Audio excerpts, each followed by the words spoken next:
Assalamualaikum warahmatullahi wabarakatuh. Hi everyone. Today we're going to talk about grammar and capitalization. For the first one, it is about sentence.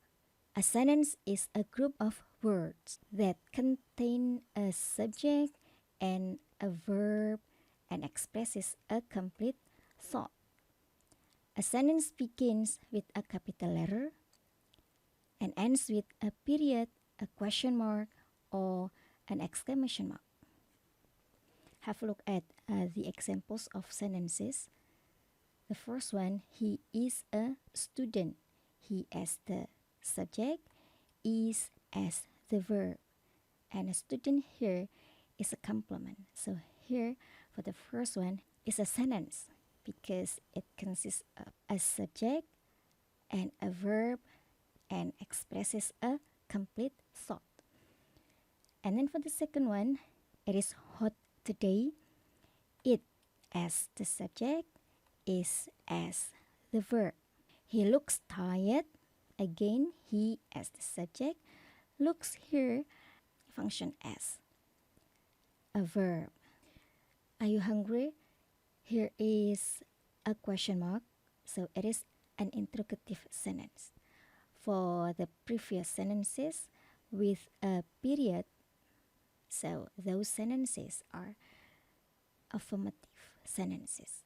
Are you hungry? Here the subject is you and the verb is are. Who's there?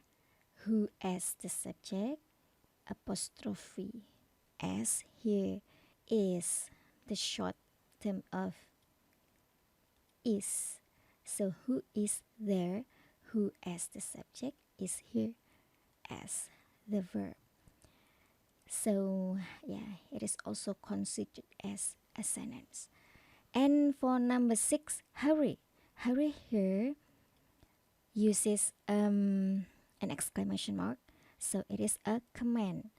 The subject is intended, that is you. So actually the subject is you and the verb is hurry. Because it is a command, you hear is implied. It is not directly put in the sentence. You can only say hurry. But when you are asked where is the subject is you, but it is intended or it is implied. Okay, then the next one, the man bought a new car. The man as the subject, bought as the verb. A new car here as the object. And then for number 8, does your sister live with you? That's a question. We can find out a question mark here. And the subject is your sister. And the verb is live because it is a question. You need an auxiliary does in the beginning of the question. Because it is in the form of simple present. So you use does for a question. Does your sister live with you? For number 9, where did you buy that hat? It is also a question. It is WH question, different from the previous one. For number 8, it is yes, no question. But for number 9, it is WH question. Where did you buy that hat? Subject, you. Verb, buy. You need an auxiliary here. Auxiliary did. Before auxiliary did, you must put a WH question word. That is here, where. Where did you buy that hat? It is already considered as a sentence. And then the next one, don't be late. Don't be late. It is also, it is considered as command. Don't be late. To make it more polite, you can use here period instead of exclamation mark. Don't be late. Here is the verb. For the subject is you, but it is intended. Okay, we come to the next slide. Still about sentence. In the previous slide, we discussed about what sentence is and what are the correct sentences. We come to the sentences that are not correct. Okay, for the first one, it's very athletic. It is not a sentence because there is no subject. To correct this sentence, we can either make it an interrogative sentence, yeah, by giving question mark here. The subject must be put after the word is she or he very athletic. Or you can also correct the wrong sentence into affirmative by giving a period, by putting the subject in front of the sentence, she or he, and then the verb. Those two are the possible ways to correct the error sentence for number one. And then the second one, the baby sleepy. The baby sleepy here is not correct because there is no verb.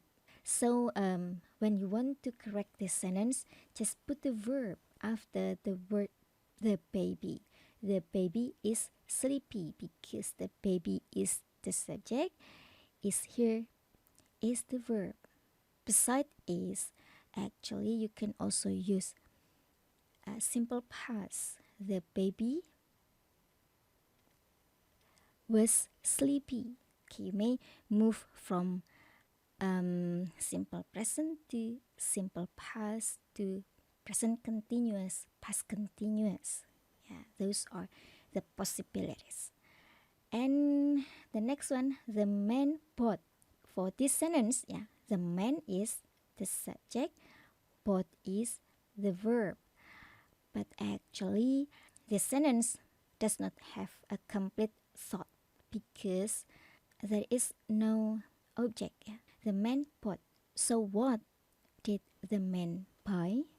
There is no information about that. So it is considered as a sentence without a complete thought. So you may correct the sentence by giving the object of the sentence. The man bought a book or the man bought a cup of coffee. There are many possibilities of the objects. And then we come to number 4. When I finish my education, full stop, yeah, it is not a correct sentence because it has no complete thought. So when I finish my education, so what? It is only dependent clause.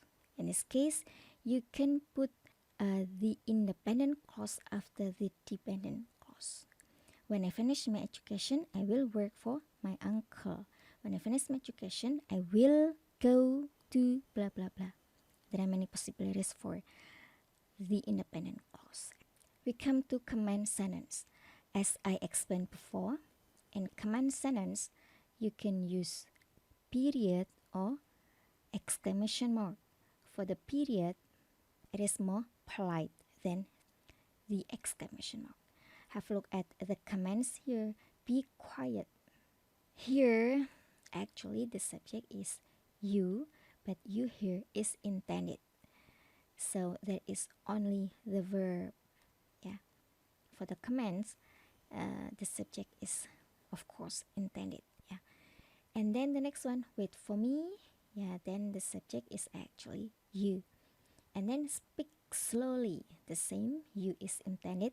For negative commands, please put don't here before the verb because the subject is you.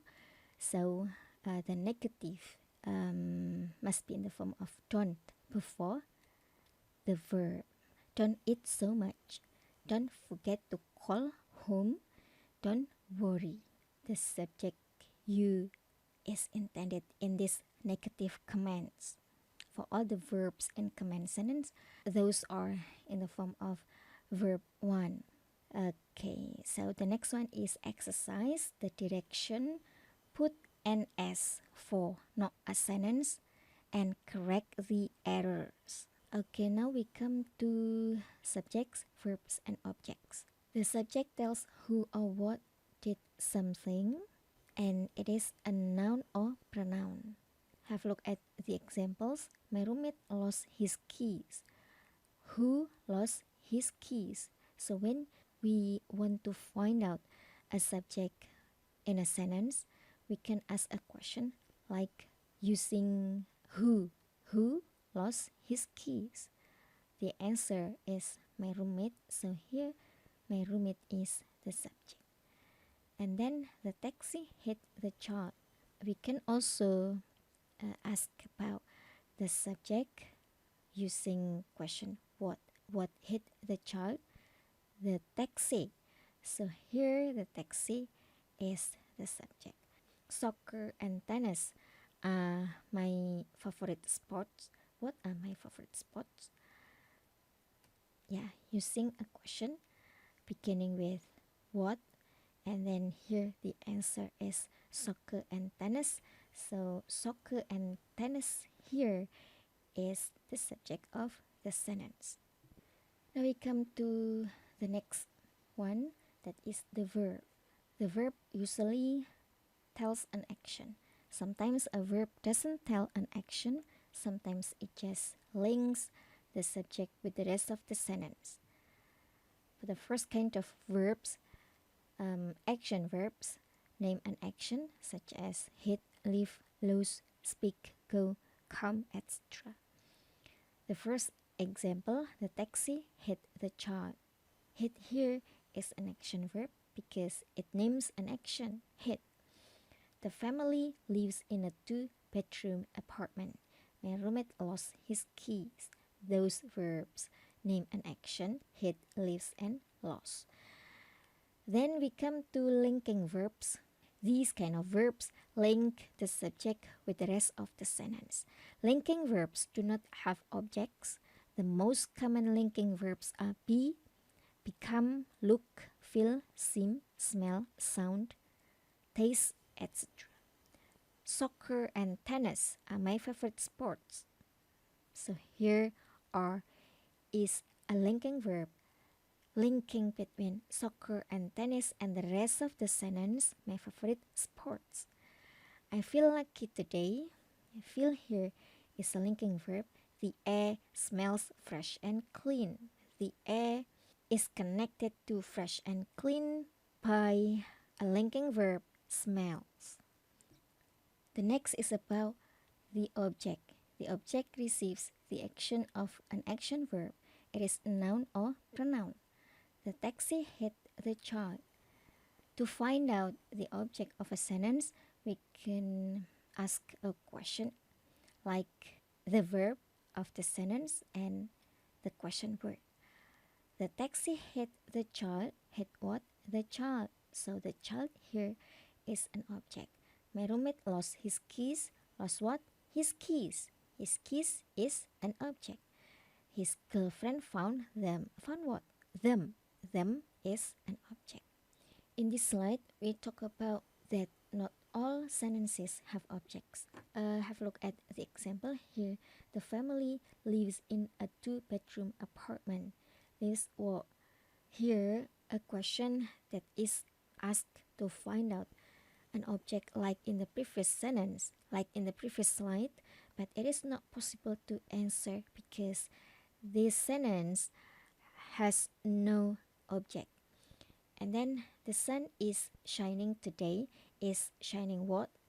This question is not possible to answer because the sentence has no object. The fish didn't smell fresh. Didn't smell what? It is also not possible to answer because the same as previous sentences, the sentence has no object. Okay, some verbs must have object. Some of these verbs are buy, give, have, like, live, need, own, place, put, spend, want, etc. They need some money because the verb is need, yeah. This kind of verb needs object. If it is without object, it is not in a complete thought. I don't want it. Want. You must give an object after the verb want. And this is the exercise. Please do the exercise based on the direction given. Identify subjects, verbs, and objects in the sentences. Please do this in your notebook before you continue to listen to the next explanation.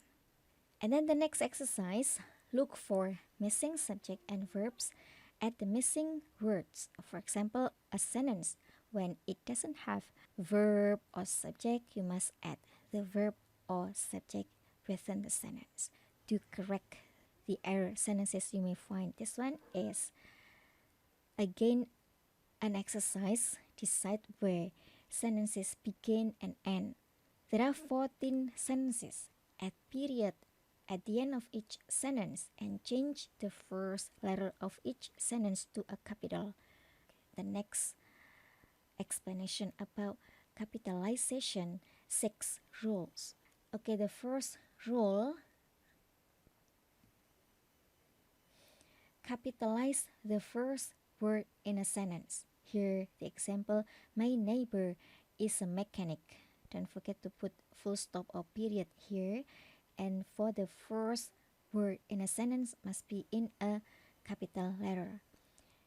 The second one, the pronoun I. My friends and I often study together. I in English, always in a capital letter. My friends and I have looked at the arrangement or when you can place I when you mention other subject before. So I here is placed in the second place after another subject. My friends and I often study together. I here is always in a capital letter. Again, don't forget to put a full stop here at the end of the sentence. Names of people and their titles. King Abdullah, so must be a capital letter of K and A. President Putin, Professor Indiana Jones, Mr. and Mrs. Homer Simpson. Yeah, names of people and their titles, but not a title without a name. For example, here he's a king without name, so king here is not capital letter. Have you met your math professor? Math professor here because it is not with name, so it is not in capital letter for M and P. Exception, a title without a name is sometimes capitalized if it refers to a specific person. The President of United States has had dinner with the Emperor of Japan. So here P-U-S-E-N-J are capital letters because those titles refer to a specific person. Okay. When we come to rule number 4, nationalities, languages, religions, and ethnic groups. Swedish, English, Spanish, Farsi, Muslim, Jewish, Christian, Asian, Hispanic, Native American. Those are in capital letters because those refer to nationalities, languages, religions, and ethnic groups. The next, capitalize names of school courses with numbers. Example here, Psychology 101. You must capitalize P here because this school courses is followed by numbers 101. Now, don't capitalize school subjects except names of nationalities, languages, religions, and college classes with numbers. Here, history, because there is no number, even though history refers to school subject because this school subject is without numbers, so it is not with capital letter. And then math, Physics, the same, without numbers. Those school subjects are not with capital letter for the first letter. And then Russian history. Russian, because Russian here refers to nationalities, so R here must be in a capital letter. And history, not with capital letter, because this not with the numbers. While the next example, history 101, history here must be in a capital letter because it is followed by numbers.